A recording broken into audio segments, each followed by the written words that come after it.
tantos rostos conhecidos já, é uma alegria. Vou sugerir para alguns avisos antes da gente começar. Eu vou pedir para vocês, está todo mundo com o microfone fechado e já está essa configuração, a gente quer muito escutar as dúvidas de vocês e compartilhar, né, saber como vocês, se faz sentido e, enfim, os comentários, mas a gente se organiza melhor mentalmente se a gente deixar essas dúvidas para o final. Então, durante a nossa conversa, enquanto não for a hora de pergunta, a gente vai manter os microfones mudos. Não porque a gente não queira ouvir, mas só por uma questão de organização da linha de raciocínio. Acho que é isso. Eu vou sugerir da gente começar com uma breve meditação. Então, se você puder, durante um minutinho, encontrar uma postura onde você consiga deixar o seu corpo quieto. Perdão. O corpo quieto, os ombros relaxados, o rosto também relaxado.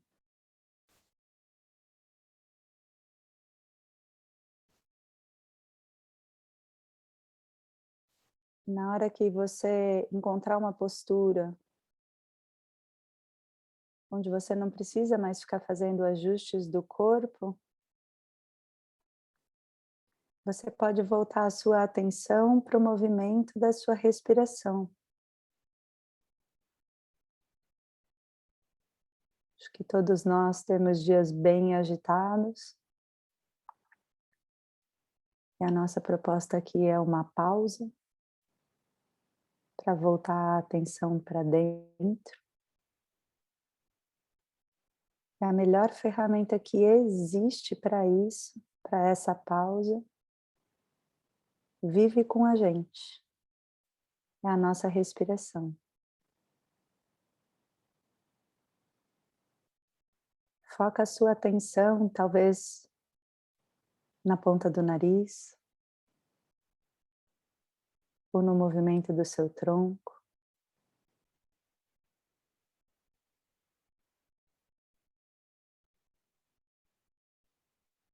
E conhece a temperatura do ar, na hora que você sente ele tocando as suas narinas.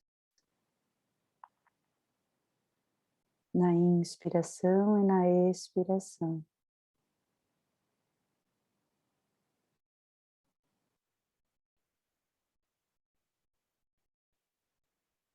E deixa esse movimento assentar os seus pensamentos.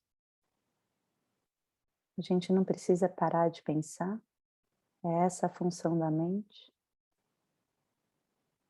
Mas a gente pode baixar o volume.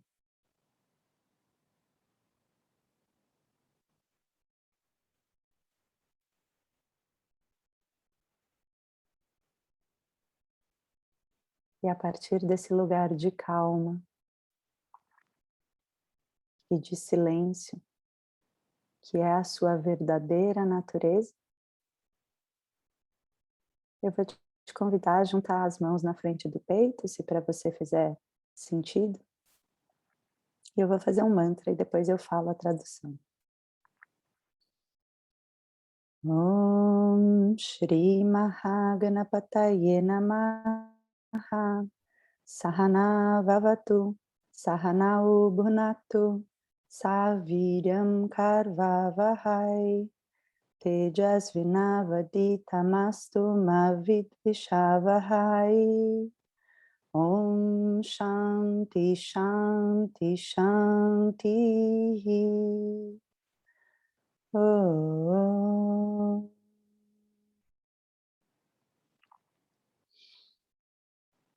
Namastê, todo mundo.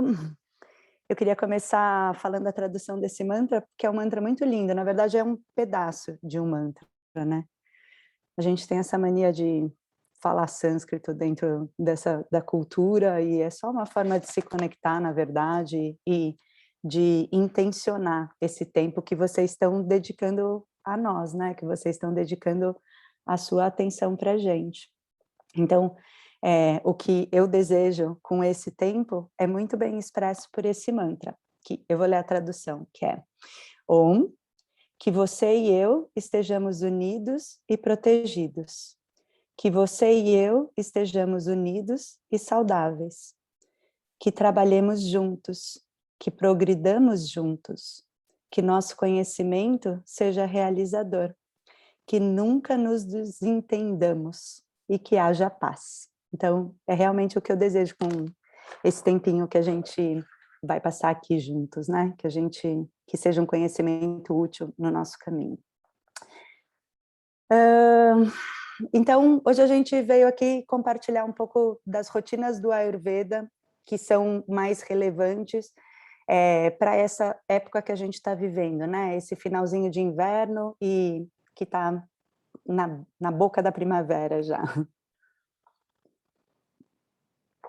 E eu combinei com a Tati que eu ia tentar fazer essa introdução, fiquei com a parte mais teórica e a Tati com a parte de práticas e receitas, e eu combinei com ela que eu vou tentar fazer essa introdução sem falar de dosha. Então, a gente simplifica dessa forma o máximo possível para ser acessível para todo mundo. Então, vários de vocês eu já conheço, sei que vocês sabem de Ayurveda, ou pelo menos sabem, né, o que são os doshas, mas realmente a ideia é mostrar como esse raciocínio ayurvédico pode ser extremamente simples.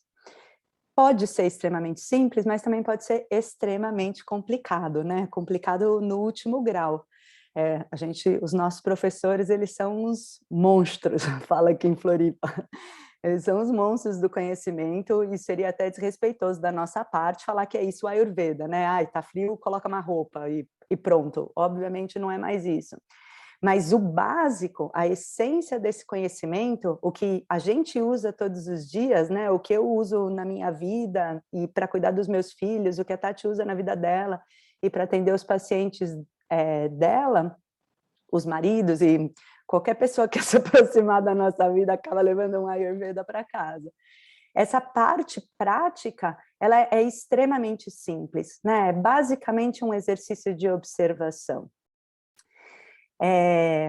E o que eu gostaria de passar para vocês, assim, com essa breve introdução, é esse conceito de que a gente é extremamente influenciado pelo nosso entorno.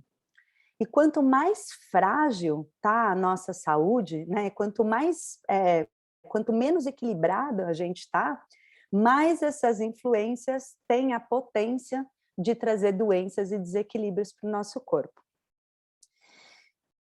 E isso pode meio que virar uma bola de neve, porque normalmente a nossa saúde fica frágil justamente porque a gente não presta atenção nessas influências, né? Se a gente parar para observar, pode ficar bem claro que a natureza ela é feita de ciclos.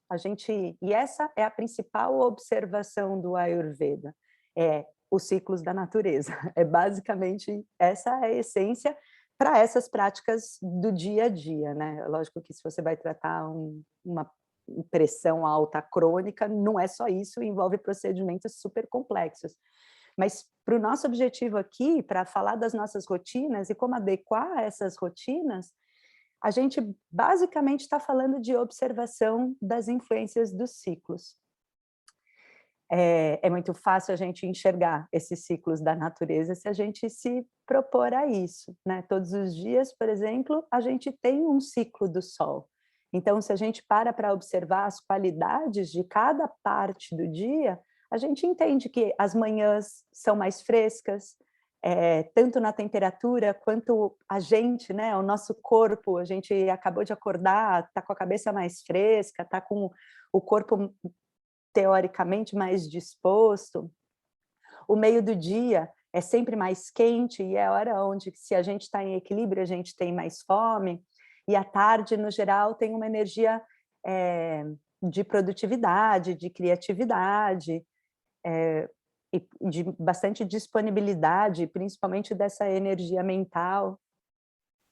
E a gente deveria começar a se desligar na hora que o sol começa a se pôr. Isso, obviamente, não é tão verdadeiro nas nossas vidas, mas se a gente consegue, né, se conectar com esses ciclos, a gente eu que realmente me esforço para viver esses ciclos, na hora que a Tati falou que a nossa aula ia ser às 6 em vez das 5, eu quase chorei, mas daí eu entendi que tem gente, eu falei: "Às 8 não dá, porque é um horário que tem audiência, mas não é nada ayurvédico, Caminho do né, meio, o máximo Madu, que eu caminho consigo do aguentar". meio. É, exatamente. Então, esse é um horário realmente na hora que as coisas começam o dia começa a escurecer, que a gente deveria ter essa potência de começar a se desligar também. E esses mesmos ciclos tão simples que a gente vê nos dias, a gente vê em todo, né, em todos os aspectos da natureza. Então, as estações do ano, os ciclos, os trânsitos astrológicos, capaz que eu não ia falar de astrologia, né, aqui, mas pronto, parei por aqui hoje. E na própria vida do ser humano, né, então todo ser humano passa por um ciclo, onde nasce, cresce, com esperança tem uma certa produtividade na sociedade e tenta melhorar, a sociedade em que mora, envelhece e morre. E essa filosofia do Ayurveda fala que a gente fica nesse rolê por infinitas vezes, né, que depois que a gente morre, a gente volta para o começo da fila e nasce de novo e faz todo esse ciclo também. E o que o Ayurveda ensina para a gente na prática é que a nossa adaptação a esses ciclos é essencial para o nosso equilíbrio. E a nossa vida de hoje, ela tem a capacidade de não favorecer muito isso na gente, né? A gente, se você tem um trabalho convencional ou mesmo se você é menos convencional, tipo terapeuta ou professora de yoga, você não deve provavelmente ligar para o seu chefe e falar: ai, hoje eu não vou trabalhar porque é lua nova, minha energia está muito baixa. Se você é professora de yoga, talvez você consiga fazer isso, mas no geral não é um conceito que permeia a nossa sociedade, né? O próprio clima, que seria a parte mais óbvia, né, a maior influência mais óbvia da natureza na gente, é alterado artificialmente pelo mundo inteiro, né? Se você trabalhar num escritório, como eu e a Tati já trabalhamos nessa vida, você nem precisa saber se é verão ou inverno, você não precisa adequar a roupa que você veste para isso. Aliás, já teve épocas que eu não sabia nem se era dia ou se era noite trabalhando num escritório. Realmente, os ciclos podem ficar bem obscuros na hora que a gente entra nesse trabalho que não permite que a gente se conecte com isso, né? E a nossa rotina não favorece essa conexão com os ciclos, mas com toda certeza absoluta, o nosso corpo e a nossa mente sente essa desconexão. A gente estava preparando a aula de hoje e eu estava conversando com a Tati, eu fiz uma pesquisa em 3 segundos para falar, tá bom, então quais são os problemas dos brasileiros? E eu já tinha ouvido isso antes, mas acho que a minha mente, para uma questão de saúde mental, eu apago isso, e daí eu fiquei de novo muito chocada quando eu vi esses dados, né? O Brasil tem o recorde mundial de população com ansiedade. É o 5º lugar em depressão. E mais das metades das mortes causadas no Brasil, mais das metades das mortes são causadas por desequilíbrios decorrentes dos hábitos equivocados. Então, não é que a população está morrendo de velho ou por uma tragédia, um acidente. A população está morrendo de pressão alta e as consequências da pressão alta, né? A gente realmente está fazendo escolhas. Talvez não especificamente você que está aqui preocupado em aprender sobre ciclos do inverno, mas no geral o que a gente vê é que a gente está fazendo escolhas muito equivocadas e que são a principal causa de doença e morte. Somos nós mesmos que estamos fazendo isso. E daí você pode pensar, mas é muito fácil esse discurso para quem mora em Floripa, no meio do mato, é natureba e astróloga, mas não é muito fácil, né?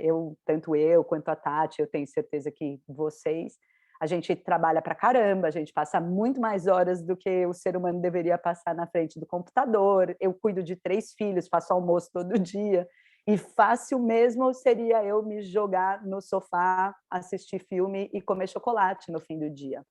Todo o resto exige de mim uma organização de prioridades, né, essa consciência de que uma escolha gera um resultado. Eu não posso fazer as minhas escolhas achando que Deus vai salvar e eu vou ter uma vida muito longa, se as minhas ações não são coerentes com isso. Então, vamos falar um pouco de solução, porque tá muito deprimente essa conversa toda, mas é isso, né, é isso que a população, nós como população, estamos fazendo com a gente mesmo. E exclusivamente decorrente de uma desconexão com o nosso próprio corpo. E o corpo, ele tenta avisar, hein? A gente tem que treinar muito, a gente tem que fazer muita força para o corpo desistir de avisar para a gente que o que a gente está fazendo é errado. É um exercício de emburrecimento muito intenso. Eu sempre dou esse exemplo, né? Um dia na vida, eu trabalhei no mercado financeiro e fumava Marlboro. E daí eu lembro com muita clareza essa primeira vez que eu fumei um cigarro, porque eu achava que isso era o símbolo da independência. Se eu fumasse cigarro, eu ia ser adulta e ia ser independente. E eu tinha, sei lá, 13 anos de idade, 14. Eu fumei um cigarro inteiro e eu quase morri. Foi uma das vezes que eu passei mais mal em toda a minha vida. Aí eu esqueci que passei mal e continuei achando bonito, fumei mais um pouquinho, e daí chega uma hora que a nossa capacidade de silenciar as necessidades do corpo é tão grande que a gente vira dependente daquilo que está, obviamente, matando a gente. Então, isso acontece com o cigarro de forma mais extrema, mas isso acontece com todos os hábitos que não estão alinhados com o equilíbrio da sua saúde, né? O corpo, ele tenta te avisar e você faz força para não escutar, até uma hora que você perde a capacidade de escutar, e eu acho que o próprio corpo deve desistir também, falar: "Não, tá bom, vai lá filha, pode fazer o que você quiser". Então, o caminho para entender essas influências desses ciclos, né, e como a gente pode se adaptar a essas influências, estão embasadas em 2 conceitos do Ayurveda, né, ficam muito bem embasados em apenas 2 conceitos do Ayurveda. O primeiro é o que a gente chama de atributos. Então essa é a origem desse sistema de doshas, que eu não vou falar hoje, vou falar só de atributos, né. Então, esses atributos ou pares de opostos, que em sânscrito a gente chama de viparita guna, eles são qualidades que a gente pode aplicar a qualquer substância e acho que quase todas as situações, e nesse momento a gente vai focar nos atributos dessa época de transição entre o inverno e a primavera. O Brasil é um continente inteiro, e tem gente que nem está aqui no Brasil, na verdade, está no verão, mas o conceito vale para qualquer situação. E, obviamente, eu aqui no sul tive um clima, e quem está mais para cima teve outro clima. Mas ainda assim, eu acho que esse ano teve um inverno, no geral, com cara de inverno, né, guardadas as devidas proporções de onde você está no Brasil. E a qualidade que permeia tanto o inverno quanto a primavera, né, é o frio. O começo do inverno, ou a maior parte do inverno, tende a ser um frio mais seco. E isso também foi verdadeiro em grande parte do Brasil, né? Esse inverno foi bem seco. E nessa época de transição para a primavera, e daí depois no decorrer da primavera, até efetivamente começar a esquentar, a gente tem um frio mais úmido, né? É mais fresco, mas também é mais úmido, e dependendo de onde você está, chove loucamente. Aqui tem ano que é 45 dias sem parar de chover, o que seria ótimo esse ano, né? Mas não sei. O frio mais seco tem qualidades muito parecidas com o que a gente pode observar no vento. né? Então, as qualidades dessa parte do inverno, fria e seca, a gente consegue entender muito se a gente pensa no que é o vento, ou o que o vento faz. Ele, obviamente, resfria, né? Ele, por mais abafado que seja, é sempre uma brisa, então ele tem essa capacidade de esfriar. Ele resseca, né? Aqui em Floripa, como é muito úmido, na hora que está ventando, para secar roupa é uma maravilha, é melhor do que quando está sol, coloca a roupa no varal, seca rapidinho. E ele causa movimento, né? O vento, ele é movimento, ele é o ar em movimento. E esses atributos do ar frio estão muito relacionados a isso, né? Então, a resfriar o nosso corpo, a secar o nosso corpo e a causar muito movimento, principalmente na mente. Daí seria um efeito mais mental do que físico, apesar de também atuar no físico. E na maior parte do Brasil, mesmo que não faça muito frio, e na semana passada, por exemplo, não fez nada frio, mas ainda assim, esse ano foi bem seco, né? E é uma época mais fresca, independente de onde você está. No nosso corpo, esses atributos, né, de frio, seco e movimento, o primeiro efeito desses atributos é ressecar. E a gente tende a tratar o corpo de forma super segmentada, né? Então, dificilmente você não vai numa dermatologista para falar que você está com uma pele muito seca do inverno e ela vai falar que é para você parar de comer salada e comer uma comida mais cozida, por exemplo, né? Normalmente, a gente não associa uma coisa à outra. Mas a questão é que se você está sentindo que você está ressecada por fora, você com certeza está ressecado por dentro também. E fria por dentro. E isso tem um efeito na pele que é muito visível, né? Todo mundo se sente a pele e os cabelos ressecados no inverno, mas nem sempre a gente consegue associar isso a um desafio na digestão, por exemplo, de ficar com a digestão mais lenta ou com mais formação de gases, ou ficar ainda com o intestino muito preso, porque é isso, ele está ressecado, né? Não tem movimento. Então, esses impactos, eles são menos óbvios, mas eles são consequências da mesma influência, da mesma origem. E na mente, esse ressecamento, esse frio, movimenta e agita. E pode trazer questões ligadas à agitação, né? Ao movimento, como, por exemplo, ansiedade, insônia, e, de novo, né, quem é que pensa que o intestino preso pode ser por causa da insônia? Só o Ayurveda mesmo, né? Não é uma coisa que a gente vai ver com muita frequência no mundo de hoje. E se essas influências do frio, seco, não forem equilibradas no inverno, elas vão ser carregadas para a primavera. E daí, com a entrada da primavera, que é úmida, esse frio ele tende a afetar muito o nosso sistema imunológico, porque ele causa, principalmente, né, o frio com umidade, ele causa o que o Ayurveda chama de biotoxinas. Então, a gente não tá com a digestão boa, a gente não está com o organismo funcionando muito bem. No inverno, talvez você ainda não sinta que isso está tendo um impacto, por exemplo, no seu sistema imunológico, mas na hora que entra a umidade, essas biotoxinas sobrecarregam, podem, né, tem a potência de sobrecarregar o corpo e se transforma em catarro, estados gripais, preguiça, né, essa letargia que a umidade e essas biotoxinas podem trazer. E o segundo, então, o primeiro conceito muito importante é a gente observar as qualidades do que está nos influenciando, né? E esse movimento excessivo, por exemplo, obviamente não vem só do inverno, né?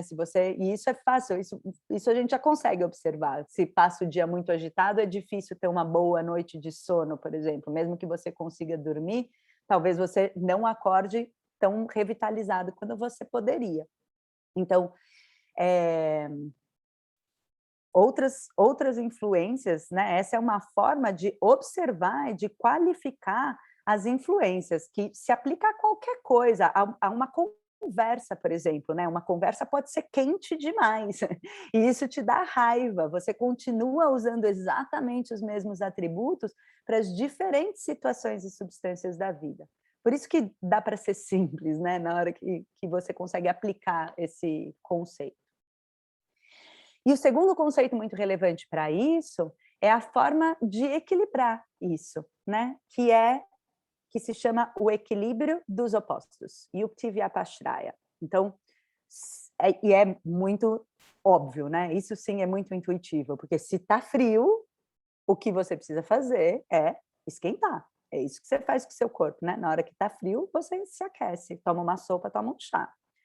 Se está ressecado, o que você precisa fazer é nutrir e hidratar.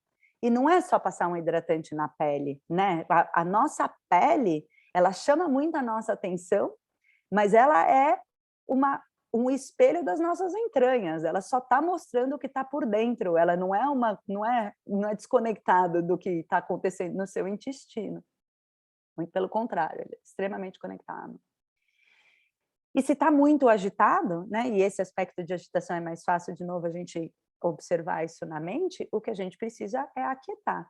Então, todo o sistema do Ayurveda, ele é baseado nesses dois princípios, né, nessas duas ferramentas, dos atributos e do equilíbrio dos opostos. Pronto, é isso. Para as rotinas, além disso, é legal, é importante, né? Para a gente conseguir aplicar, é importante a prática, né? É importante o Dr. Ruguet, que é o nosso professor, um dos nossos professores, né? Lembro na primeira aula, ele falou que a gente tem que vestir essa lente do Ayurveda, que a partir daí você consegue ver tudo a partir desse ponto de vista dos atributos. Então, a gente precisa afinar o nosso olhar para isso, para observar essas influências externas e reconhecer como elas afetam o nosso corpo e a nossa mente. E é legal também a gente estudar para adquirir um certo vocabulário, né? Porque não é muito intuitivo a gente pensar que o ressecamento da pele tem a mesma causa que a insônia. Então, é útil a gente fazer um certo aprofundamento nesse conhecimento para ir montando esse vocabulário de autoconhecimento para conseguir fazer essas relações. Acho que é isso, gente. Tá vendo como é fácil? Acho que eu quero muito ouvir se isso faz... Acho que eu falei meio rápido também, né? Mas tudo bem, também a gente quer ser objetivo.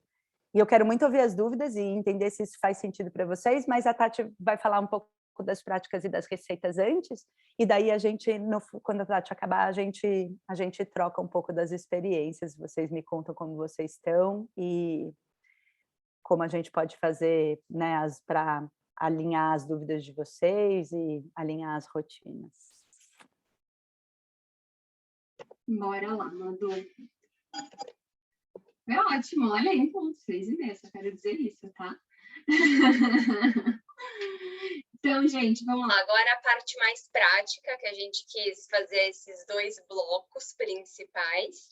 Só que muito das coisas, vou reforçar algumas coisas que a Madu falou, que eu acho que é super importante, inclusive trazendo a teoria, né, trazendo a parte mais conceitual para a parte mais prática também, tá?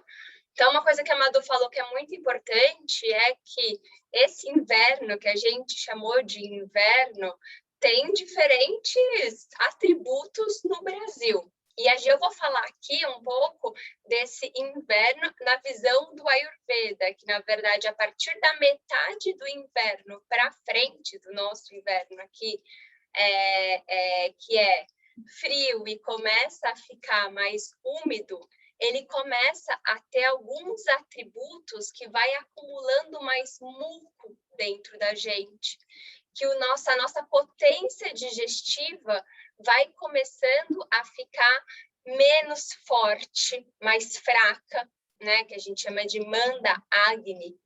Então, as nossas rotinas precisam estar em cima desses atributos que o oposto desses atributos que a gente começa a sentir nessa fase do inverno, que inclusive essa fase em sânscrito é Vasanta, né?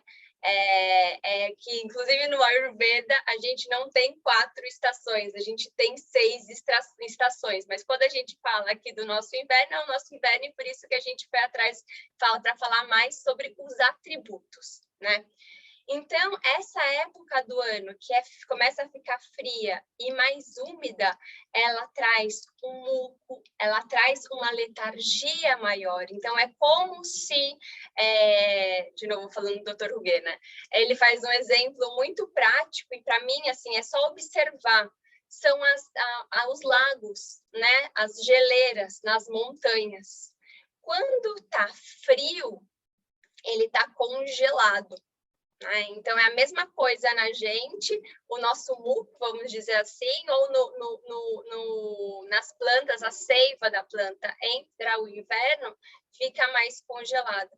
E quando começa o calor vir, tipo, hoje aqui em São Paulo fez mais de 30 graus, aquilo vai derretendo. Então, aquelas geleiras que estão congeladas dentro da gente, tudo isso começa a fluir, começa a circular de novo.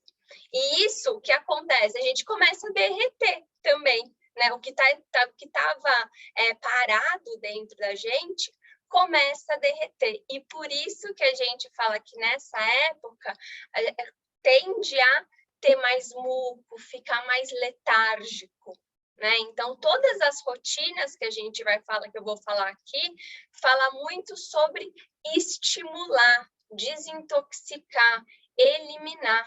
Né? Que é isso que a gente precisa trazer das rotinas, que é o oposto, para ajudar o nosso corpo a entrar nesse ciclo e neutralizar esse momento que a gente está alinhado com a natureza, que a gente também começa a derreter. Então, em questão da alimentação, é importante a gente não abrir mão de alimentos leves, de fácil digestão, e evitar os alimentos crus. Mas o que são alimentos leves? Então, um arroz, uma lentilha, o que a gente chama de dieta anti-ama, né? Que a gente vai dar uma trégua para o nosso organismo, porque a potência digestiva dele está baixa, então a gente não pode colocar um monte de coisa que vai ser difícil dele digerir, porque maiores chances do corpo gerar biotoxina, que a Madu falou. Então, alimentos leves, de fácil digestão, evitar o alimento cru, que é mais difícil de digerir.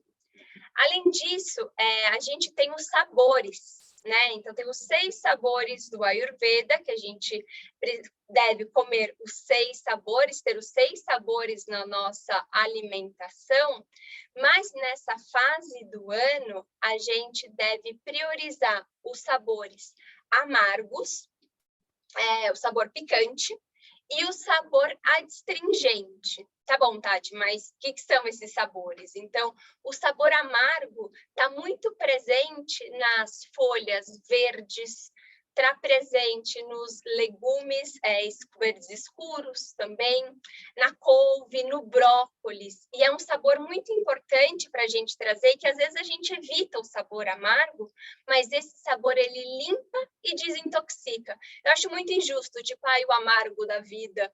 Pô, já faz uma conexão super negativa com o sabor amargo, mas ele tem um papel muito importante na nossa vida, que é de limpar e de desintoxicar. Né? Além disso, o sabor picante está presente, obviamente,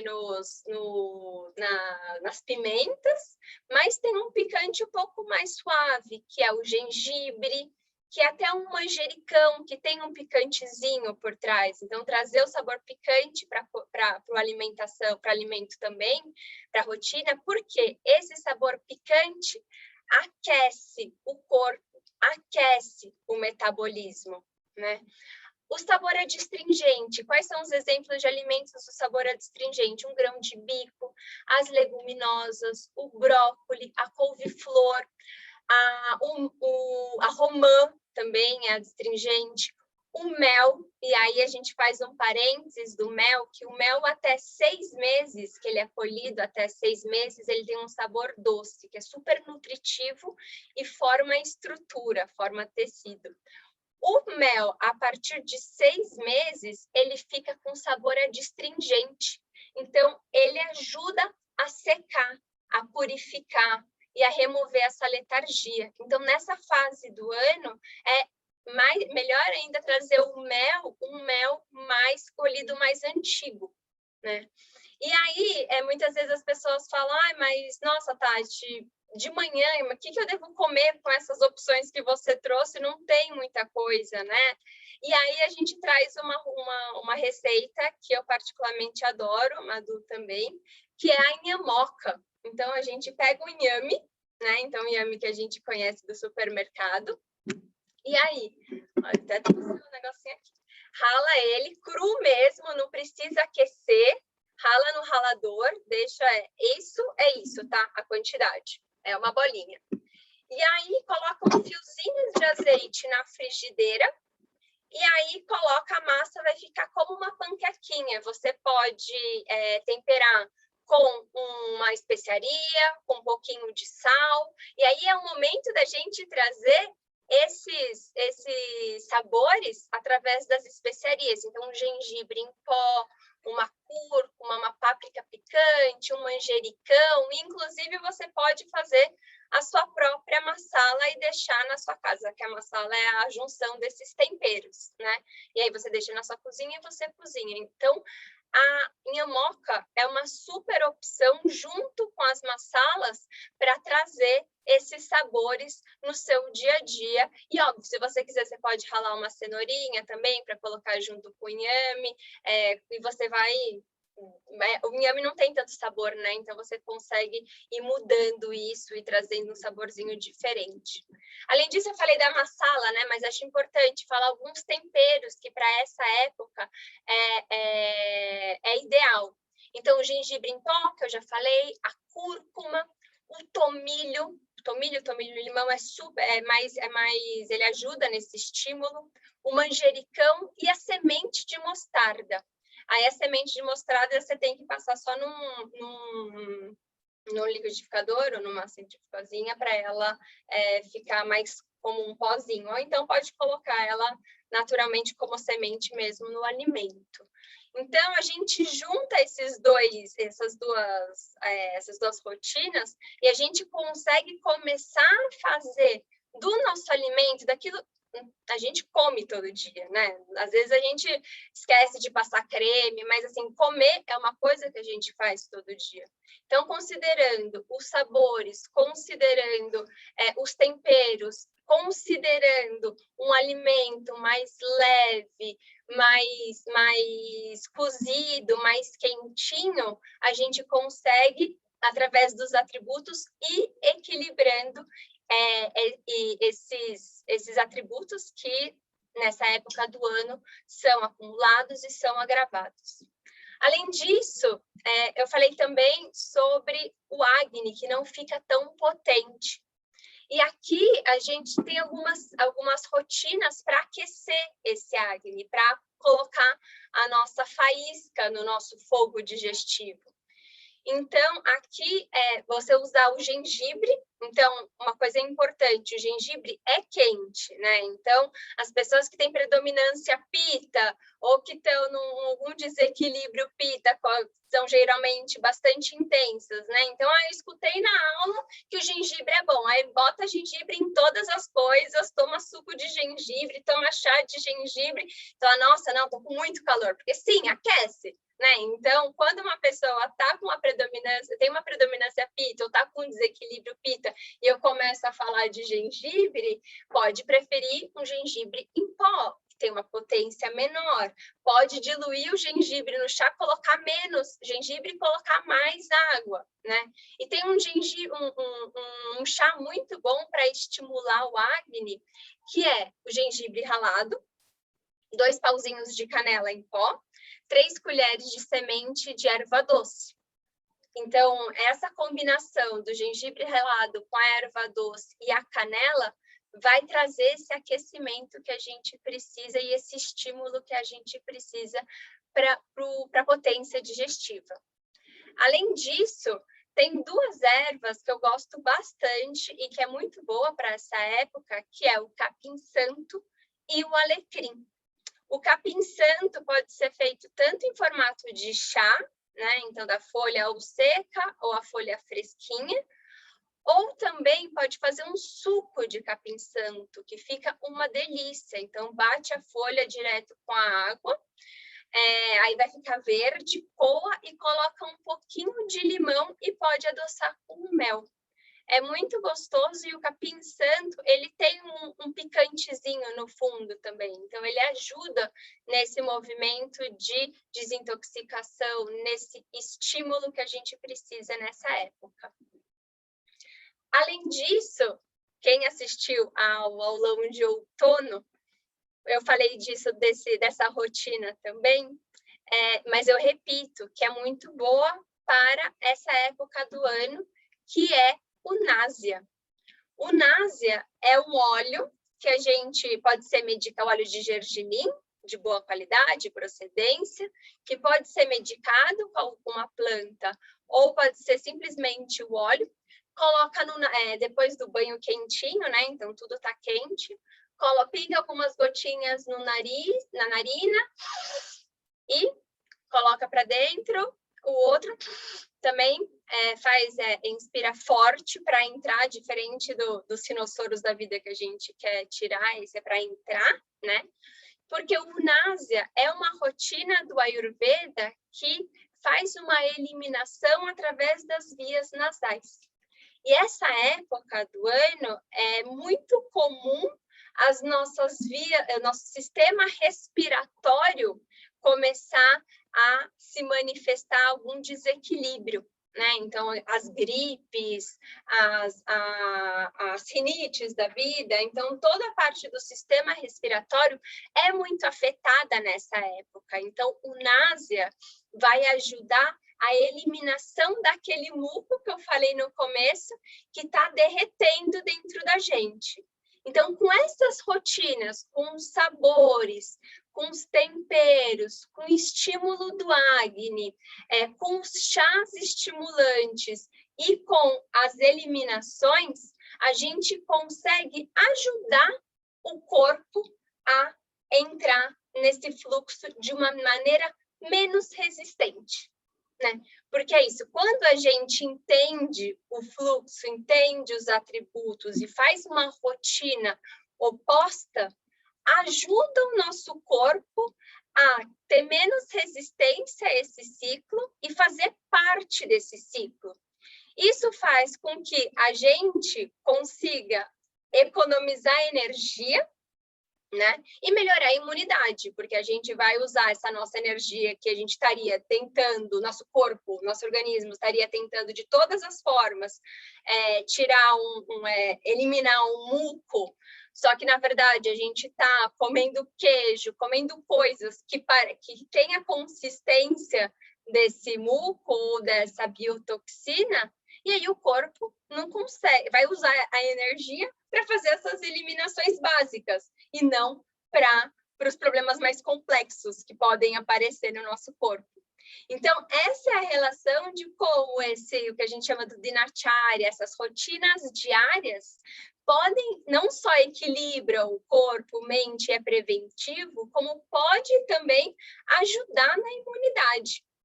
Né? Então, essa relação das rotinas com os ciclos é muito importante, porque se a gente está adequada a esse ciclo, a gente entende esse ciclo, a gente está ajudando o nosso corpo a participar desse movimento e não querer mudar, né? Ai, tá calor, liga o ar-condicionado, né? Como a gente consegue melhorar a nossa imunidade.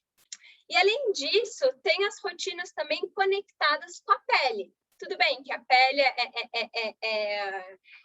quando a gente está falando com desequilíbrio, a pele é a primeira coisa que a gente sente, né? Quando tem quando está com desequilíbrio mais do ar e do espaço dentro, fica mais seca ou pode ficar mais inflamada. Então, a pele é uma coisa que a gente dá bastante atenção.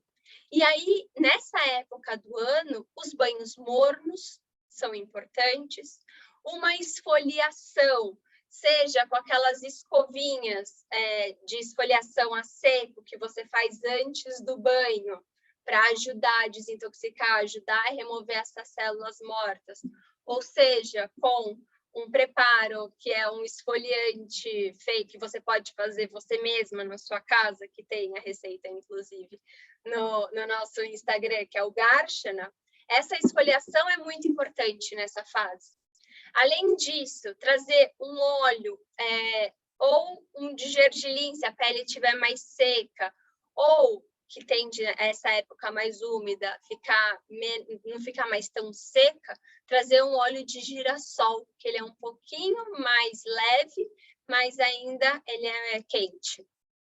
Além disso, os óleos essenciais de capim-limão e os óleos essenciais de alecrim, que são muito bons porque traz essa desintoxicação e esse estímulo.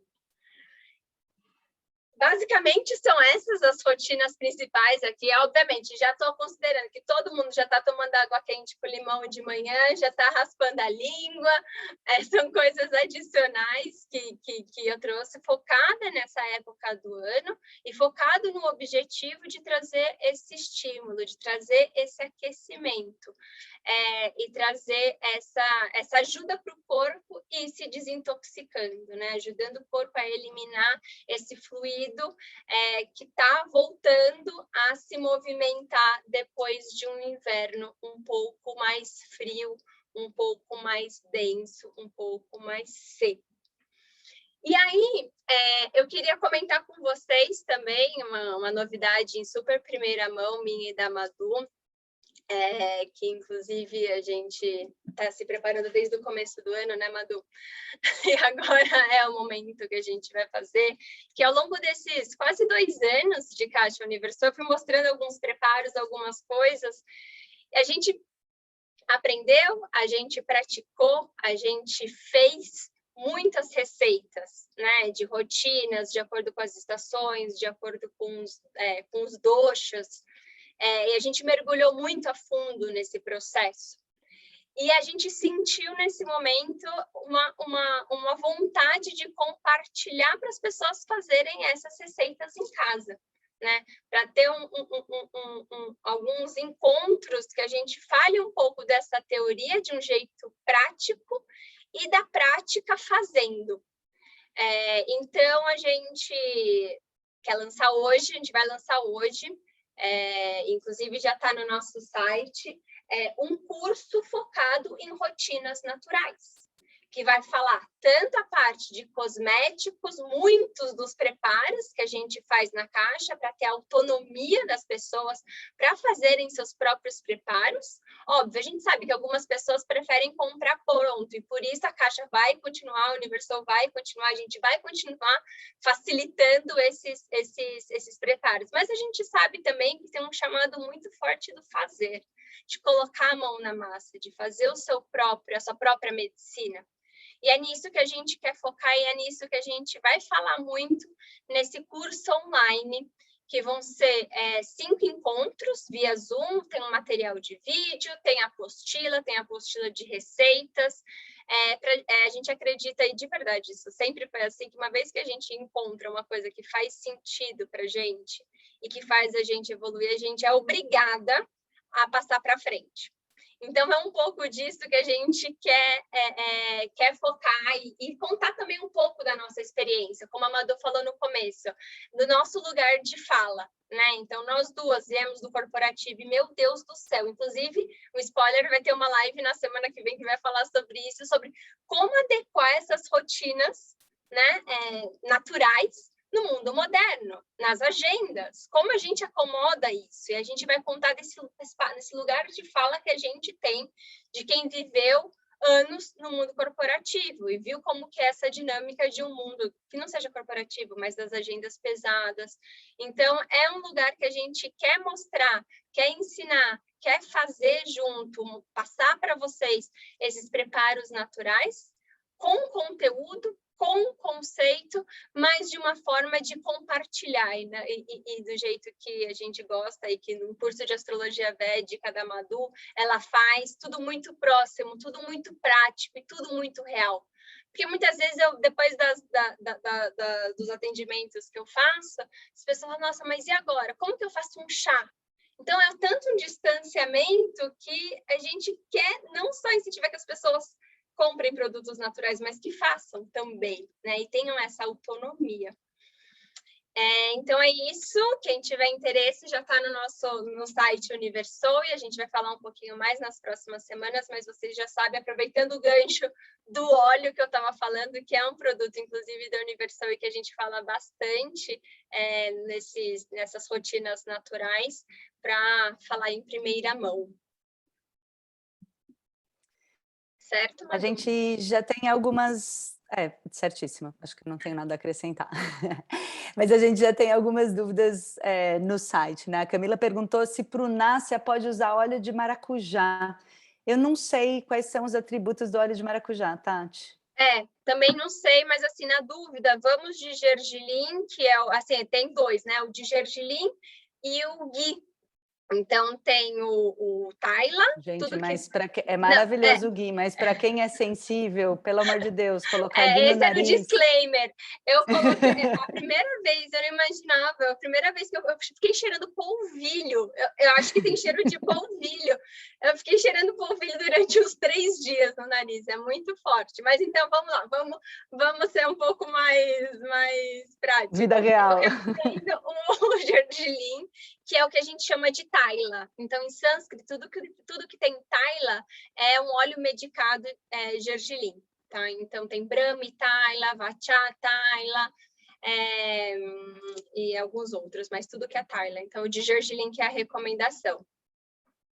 A questão com esses atributos, né, de aplicar isso com coisas brasileiras é que, como por exemplo o óleo de maracujá, é que os estudos, eles são muito precários, quase inexistentes. Então, a gente tem a maior dificuldade do mundo, porque, obviamente, por exemplo, nos produtos que a gente faz, a gente não tem nenhum interesse de falar de matéria-prima que não seja a nossa, mas a gente tem o maior desafio de entender como que o óleo de amêndoa, como que o óleo de castanha brasileira, por exemplo, quais são os atributos, né? A gente realmente tem pouquíssimo estudo, e a gente tem esse desafio, e o óleo de maracujá é um deles. O óleo de maracujá me parece bem fresco e bem leve, mas não saberia te dizer se ele é bom para náusea, por exemplo. Exato. E a Lu perguntou se o óleo de gergelim depois do banho precisa estar aquecido. Eu vou aproveitar para falar um pouquinho dessa rotina do óleo, né, na prática, porque idealmente o óleo deveria, principalmente se a gente está no inverno e a gente estiver tentando aquecer o corpo, idealmente o óleo deveria estar sim um pouquinho aquecido, Lu, mas que isso não seja motivo para você não fazer, né? Não passar o óleo, porque eu, por exemplo, se eu tenho que aquecer, eu provavelmente não vou usar o óleo. O óleo tem que morar dentro do meu banheiro, dentro do chuveiro, para eu passar ele. A outra coisa é que, não sei se a Tati que falou, mas está na pergunta da Lu, se ela falou de usar depois do banho. Isso também é uma rotina que vale ser adaptada para caber dentro da nossa vida, né? Por exemplo, eu não consigo passar óleo depois do banho, e olha que eu gosto de óleo, hein? Mas eu preciso passar o óleo dentro do chuveiro e dar uma enxaguada, eu não consigo ficar... Eu me sinto muito desconfortável, mesmo no inverno, de ficar com óleo e vestir roupa. Também é totalmente... A questão é que se você vai enxaguar, é legal você fazer uma forcinha para ele ser absorvido pela pele, né? Então, de repente, fazer pelo menos uma vez por semana essa prática de automassagem antes do banho, onde você faz uma certa manipulação, assim, e esfrega bem o óleo no corpo, e depois entra no banho e toma uma chuveirada, com muito cuidado para não escorregar. Eu preciso avisar para todo mundo aqui em casa, o meu box vive super escorregadio e é um perigo, realmente. Ou se não, ainda dentro do banho, principalmente agora no inverno, que fica mais quentinho dentro do banho, né? Eu gosto também da textura do óleo na pele molhada, por exemplo, para mim é bem confortável. Então, nem sempre dá para ele ser aquecido. E a outra coisa... Só mais uma coisa, Madu, que é importante, né? E aí, acho que a Madu é um caso que tem um pita super bom, tem um agni muito bom, se cuida, né? Então, o óleo, muitas vezes, quando se passa depois do banho, ou que a gente não tira o excesso no banho, pode pesar. Porque a nossa pele também se alimenta. Assim como a gente se alimenta pela boca, a gente se alimenta também pela pele, né? E aquele óleo todo ficando mais de 3 horas dentro né, na nossa pele, para quem não tem um bom acne, para quem não está com uma boa potência digestiva, pode dar dor de cabeça, principalmente o óleo de gergelim, que é mais denso, que é mais pesado, é maravilhoso para pele seca, mas ele é mais denso. Então, é importante tentar adequar essa rotina para remover. E só uma coisa, Madu, a pergunta da Lu, acho que foi aquecer por causa do náusea. E aí por que a rotina ideal é ideal, né? E de acordo com as limitações, mas é porque é depois do banho. Porque um náusea, quando a gente aplica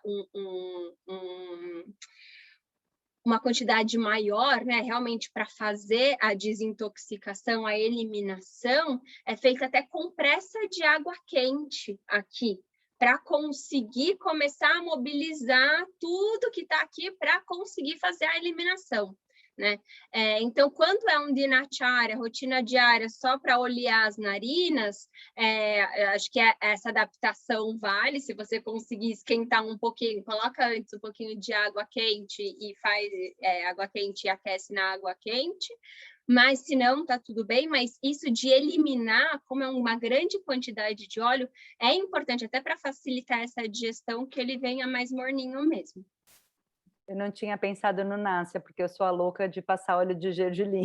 Eu passo na cara, passo no cabelo, passo no corpo, então na hora que você falou foi esse o gatilho ativado, eu não lembrei do náusea. Mas sim, para o náusea é mais importante. E quando a Tati falou para aquecer um pouquinho na água, só para deixar claro, como num banho-maria, assim, né? Dá para você ter um vidrinho e esquentar com a própria água do banho, assim, coloca dentro de um potinho. A Nicole perguntou se dá para fazer essa autoabianga, né? A autoabianga é essa automassagem, essa hidratação com o óleo que vem na caixa, que a gente faz, sim. A gente, às vezes, a gente às vezes tem uns óleos mais temáticos, por exemplo, o óleo desse mês vai ser para o náusea, é específico para isso, mas a gente sempre manda óleo para o corpo. Tá, você quer responder a pergunta da Bárbara? Você está vendo o chat? Quer que eu leia a pergunta? Não, deixa eu só abrir, aumentar aqui. Como conciliar a rotina de inverno com o momento pessoal, por exemplo? É contraindicado ingerir gengibre e sabores picantes que aparecem se a mulher está que aquecem se a mulher está na menopausa? Sim, na verdade, aqui o gengibre ele é muito bom para o fogo digestivo, né? Mas a potência, como eu falei, vai depender muito de caso a caso. Então, vai depender do desequilíbrio, do momento de vida que está, do dosha predominante. Então, vai mudar essa quantidade, porque é isso, né? No Ayurveda tudo pode ser veneno, depende de quem, quando, quanto e a maneira que se consome. Então, o gengibre é maravilhoso para estimular o acne, para estimular a potência digestiva, mas a gente precisa entender caso a caso para ver se tem alguma contraindicação. Mas aqui, a partir principalmente dos 40, 50 anos, né? Principalmente 50 anos, o nosso metabolismo vai mudando, então ele já tem uma queda do nosso fogo digestivo. E aí a alimentação com o gengibre, trazer esses alimentos um pouco mais picantes, pode favorecer o acne, mas aí é muito caso a caso, Bárbara. A gente pode conversar mais depois, tá? Se você quiser. Mas no caso dos picantes, né, só para acrescentar o que a Tati falou, no caso dos picantes, o gengibre é o mais seguro para quem tem algum desequilíbrio, que hoje a gente vai chamar de um desequilíbrio de calor, né, um desequilíbrio de fogo, como por exemplo na menopausa, mas como por exemplo também alguma queimação durante a digestão, ou inflamação na pele. Ainda assim, o gengibre, como ele é um picante doce, ele dos picantes é o mais seguro. Como a Tati falou, obviamente tem que observar a situação, a quantidade, a potência, tudo isso, né? O Ayurveda, ele é 100% sob medida, não tem uma receitinha pronta. A gente compartilha aqui com vocês, mas se vai funcionar ou não vai funcionar depende de teste, depende de quantidade, depende da hora que você vai fazer isso.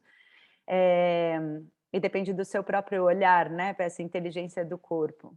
Que, aliás, eu estou pensando há algum tempo, enquanto a Tati estava falando, eu queria fazer esse parênteses, porque eu falei muito do que a gente faz para emburrecer o corpo, mas a gente pode fazer igualmente, com a mesma potência, ações que trazem de volta a inteligência do corpo, né? Isso é o objetivo do Ayurveda, é a gente trazer de volta a inteligência natural, para a gente parar de querer comer chocolate e tomar vinho no inverno e começar a querer tomar sopa cozida e um chá de gengibre. Então, da mesma forma, o mesmo caminho que a gente faz para trazer né, vícios, né, rotinas que desequilibram o nosso corpo, é exatamente o mesmo caminho. Vai chegar uma hora onde o corpo...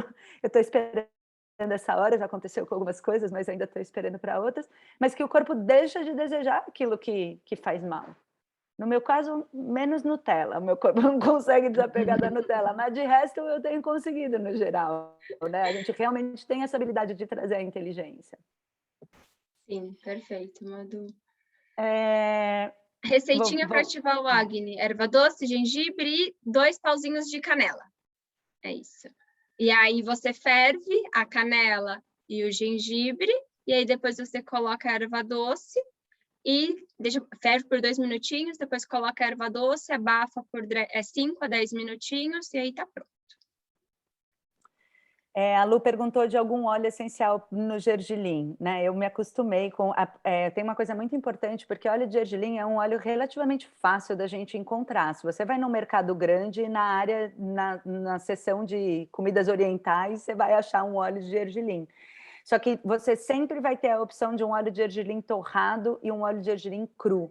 E para passar na pele, 100% das vezes tem que ser o óleo de gergelim cru. O óleo de gergelim torrado não serve para isso. E depois de muito insistir no óleo de gergelim, tomar banhos de óleo de gergelim, eu me acostumei muito com o cheiro.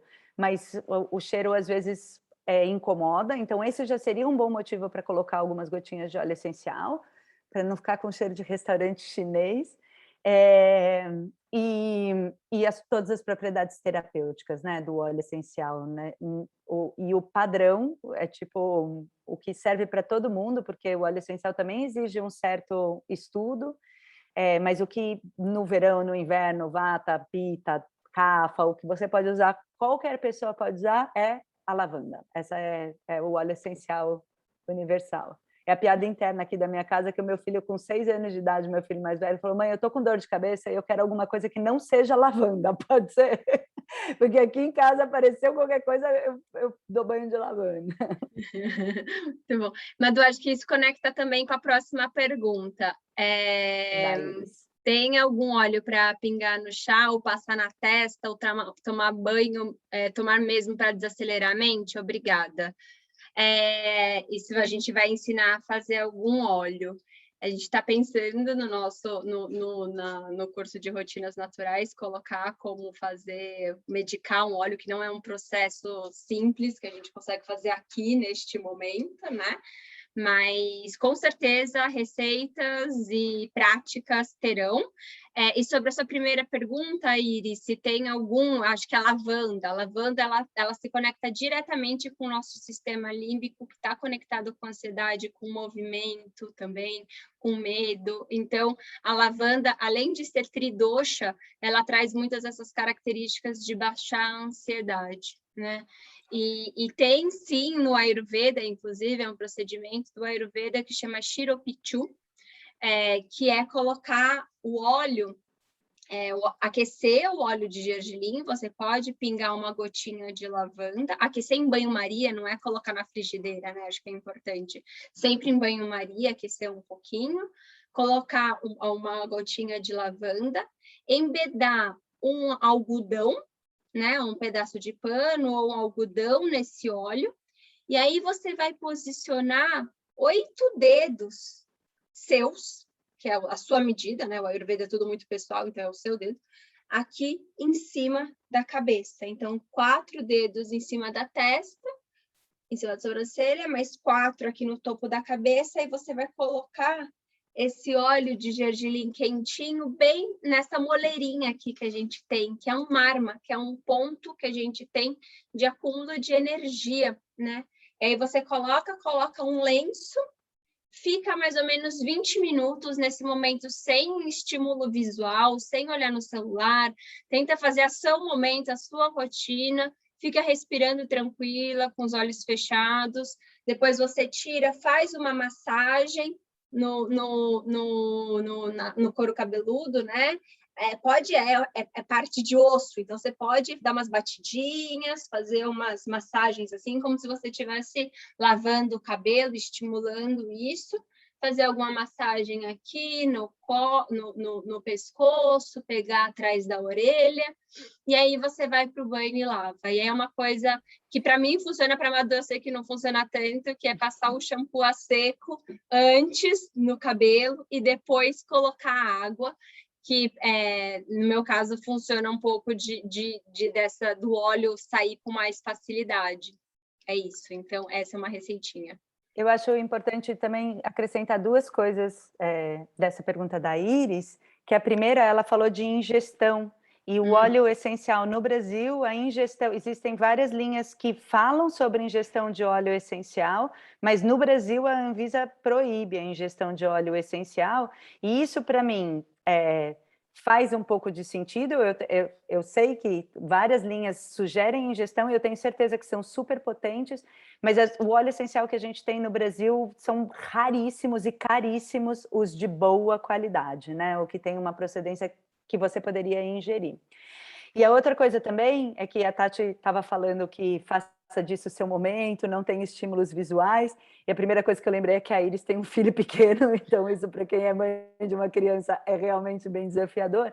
Mas é importante a gente entender que não adianta nada a gente pegar esse conhecimento e aplicar de forma alopática, né? Ah, eu tô aqui na maior pilha, corri o dia inteiro e eu ainda preciso fazer um monte de coisa, mas estou com dor de cabeça, preciso acalmar, vou colocar um olhinho aqui na cabeça e vai ser um milagre e vai curar. Não funciona desse jeito, né? A gente está falando de rotinas, de fazer todo dia, de desenvolver hábitos que sejam de equilíbrio.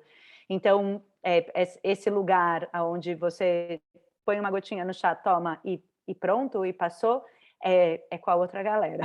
A gente é a galera de quem se esforça, de quem quer realmente, né, achar soluções mais duradouras. Sim, sim, é isso. O objetivo não é fazer alopatia com remédios, com ervas naturais, né? É realmente entender a causa, a raiz que está trazendo todo esse excesso de movimento na cabeça, né? Na mente. A Jana perguntou da dermatite por banho muito quente e secador de cabelo. E isso realmente é um problema, principalmente no inverno. E eu não chego a ter dermatite, mas eu tomo banhos escaldantes. Eu preciso muito de banho quente no inverno. E isso resseca demais a pele. Se isso não causa dermatite, isso resseca demais a pele e o couro cabeludo, os fios do cabelo. Você pode, no meu ponto de vista, não sei o que a Tati falaria, mas você pode compensar isso hidratando a pele, né, passando um óleo, e daí nesse caso, se você tem dermatite, talvez o óleo de gergelim seja um óleo quente demais, talvez seja melhor um óleo mais neutro, como o óleo de girassol, que a Tati mencionou. Ou chata d'alta também, né, Madu? Ah, o chata d'alta é maravilhoso, realmente, que é esse ghee lavado, e ele não tem cheiro de ghee, então dá realmente para passar no rosto, ou no corpo, enfim. Mas o remédio certo mesmo seria diminuir a temperatura, né? Esse seria a causa, a raiz do problema. Exato. O resto você O está reto remediando. do negócio, né? É isso. Mas aí pensando um pouco, trazendo o exercício dos atributos, né? Então, é o secador que é seco e quente, né? Então, ocasionado com isso. E o ghee traz exatamente os elementos, os atributos opostos. O ghee é oleoso, então traz essa oleosidade, e é frio, então ele é super resfriante. Então, a gente consegue, através dos opostos, encontrar uma solução, mais remédio, né? Mas, obviamente, ao passo que você vai reduzindo a temperatura e a quantidade de vezes. E a Ana, oi Ana, perguntou qual vai ser o horário do curso e se as aulas vão ficar gravadas. E só para deixar claro isso, todas as aulas, né, as aulas principais, elas são sim gravadas, o material todo pronto, gravado, editado, as apostilas, e a gente, para essa turma, a gente vai fazer durante 5 semanas, a gente vai fazer um encontro no Zoom, para passar mais receitas e para acompanhar mais de perto o processo, né, de colocar em prática essa rotina. E mesmo esses encontros ao vivo no Zoom, que vão ser às quartas-feiras, às 6 da tarde, às 18 horas, mesmo esses encontros vão sim ficar gravados e se quem não puder estar presente no ao vivo, pode depois assistir a gravação. Gente, vocês são maravilhosas, está todo mundo aqui agradecendo e a gente aqui não tem como agradecer pelo tempo e pela atenção de vocês. Ninguém tem isso para dar por aí, ninguém tem tempo para sair distribuindo assim. E eu me sinto muito sinceramente honrada e muito privilegiada de ter a atenção de vocês. A gente se colocou nesse serviço, né, Tati? Se vocês não estivessem aqui escutando a gente não estava servindo para nada, realmente. Então, a gente não tem como agradecer. E a gente vai compartilhando os próximos passos, né, Tati? A gente vai fazer isso com frequência, já tem live marcada na semana que vem, a gente manda um e-mail falando de horários e possibilidades de encontro. Sim, e qualquer dúvida, qualquer comentário, a gente vai compartilhando também bastante coisa no Instagram, então sigam no e-mail também. Qualquer dúvida, entre em contato com a gente, que a gente vai conversando, vai se apoiando nessa jornada. É exatamente isso. É uma honra ter podido falar para vocês e que vocês tenham tido o melhor proveito, que os desejos do mantra da Madhu do começo do nosso encontro. Não é bem meu, né? Ele já tá no rolê. Ela então. No rolê já faz mais tempo que eu. Ela trouxe para nós, tenha feito sentido. Eu espero isso do fundo do meu coração e que as rotinas e que o conceito vocês consigam aplicar na prática. Acho que esse é o grande desafio, né?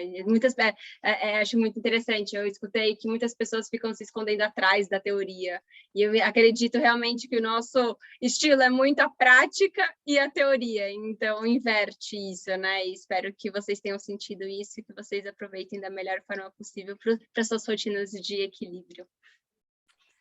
Obrigada, gente. Boa noite para todo mundo. Obrigado, Tati. Sempre Obrigada, maravilhoso. gente. Beijo para todos. Bom descanso.